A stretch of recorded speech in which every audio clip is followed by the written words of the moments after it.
iwasan natin to. Yan. Yan. Ito ang iiwasan nating matuka ng ating mga halagang RTL chicken. Ano ba ganyan ang ginagawa namin para yung mga tumitigas doon sa ilalim matatanggal siya. Ayan. Yan, gawa lang kayo ng ganyan. PVC lang to. Ayan, tapos ganyan siya. Tapos parang ito, takip ng sunrocks. Tapos parang ginawa lang siyang flower. Ganyan lang siya. Tulak mo lang siya. Para hindi sila magselosan na, uy, bakit yung sa kanya madami, yung sa akin ito lang. Yung part na to, yung part na yan, tubos na. Ang gamit din nito, pagka nagaganyan tayo, malalagyan na din siya. Ayan.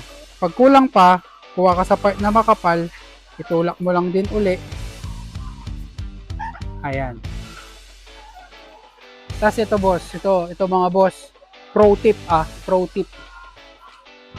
So, kung titignan nyo yung mga manok, saan ba yung mga hindi tumutuka? Saan yung mga hindi tumutuka? Eto. Eto. So, tignan nyo maigi.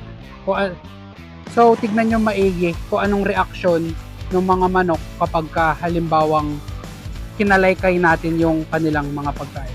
Ayan o, hindi sila tumutuka mga boss. Pero, pag kinalaykay mo yan,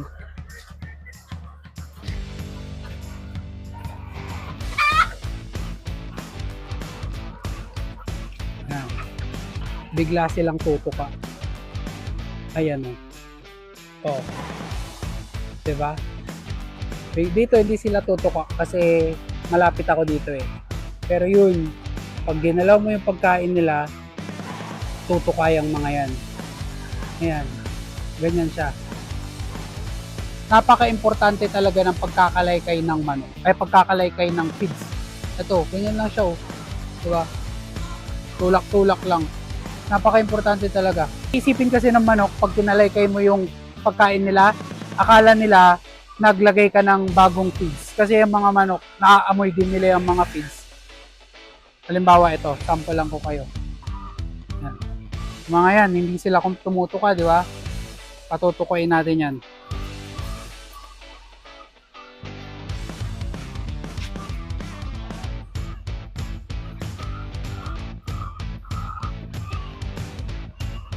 Yun o.